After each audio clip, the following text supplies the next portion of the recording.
बिस्मिल्लाहिर्रहमानिर्रहीम। अस्सलामु अलैकुम फ्रेंड्स। आज का हमारा टॉपिक है सिप्रोफ्लॉक्सासिन टैबलेट्स। सिप्रोफ्लॉक्सासिन टैबलेट्स जो हैं एंटीबायोटिक्स होती हैं जो बैक्टीरिया को किल करती हैं।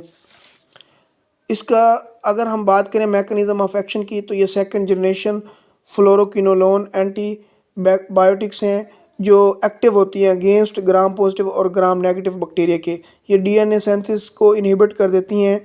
और अगर हम इसके यूजेस की बात करें तो ये टैबलेट्स जो हैं chest infection, air infection, skin infection, sexual transmitted disease, eye infection, नमूनिया, typhoid, urinary tract infection और अपर रेस्पिरेटरी ट्रैक्ट इन्फेक्शन के अंदर इस्तेमाल होती हैं। ये टैबलेट्स जो हैं हर मरीज़ की बीमारी के हिसाब से इसका तरीक़ाकार और कितने दिन हमने इस्तेमाल करनी है और किस तरह इस्तेमाल करनी है, ये सब कुछ इसका अलग होता है। छोटी आंत के अंदर ये जज़ब होती हैं। और अगर मैं बात करूं कि कौन सी बीमारी के लिए हम इसकी कितनी डोज इस्तेमाल कर सकते हैं, तो अपर रेस्पिरेटरी ट्रैक्ट इन्फेक्शन में 500 मिलीग्राम की टेबलेट एक सुबह और एक शाम 7 से 14 दिन के लिए। यूरिनरी ट्रैक्ट इन्फेक्शन में 500 मिलीग्राम टेबलेट्स एक सुबह और एक शाम 3 दिन से 10 दिन तक। टाइफाइड के लिए ये जो है इसकी मुख्तलिफ टाइफाइड का स्टेजेस पर हम 7 दिन या 15 दिन तक इसका इस्तेमाल कर सकते हैं। ये टैबलेट्स हमने कब तक लेनी है और कब तक इसको जो है रोक देना है, हम डॉक्टर की प्रेस्क्रिप्शन और हदायत के मुताबिक इसको छोड़ेंगे।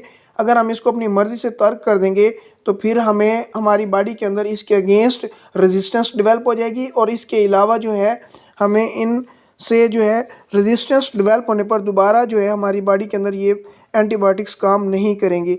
या तो जो है हम कौन कौन सी मेडिसिन जो हैं उसके साथ इनको ले सकते हैं और किन के साथ जो ये कंट्राइंडिकेटेड है। एंटासिड के साथ हम इसको नहीं ले सकते क्योंकि एंटासिड जो होते हैं ये जिस्म में इसके जज़ब होने की सलाहियत को कम कर देते हैं। दूध, दही और मक्खन और डेयरी के जितने भी प्रोडक्ट्स हैं उनके साथ भी हम इसको इस्तेमाल नहीं कर सकते।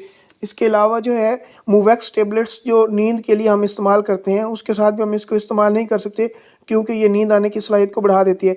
मिथोट्रेक्सेट, क्यूबिरॉन, टीएसआर, सल्डेनाफिल सिट्रेट और लिग्नोकेन के साथ भी हम इसको इस्तेमाल नहीं कर सकते। इसके साइड इफ़ेक्ट क्या हैं? सर दर्द, मतली, सर का चकराना। लेकिन ये जो साइड इफ़ेक्ट हैं ये हर पेशेंट को शो नहीं होंगे, बल्कि चंद पेशेंट्स के अंदर इनके साइड इफ़ेक्ट्स जो हैं वो शो हो सकते हैं।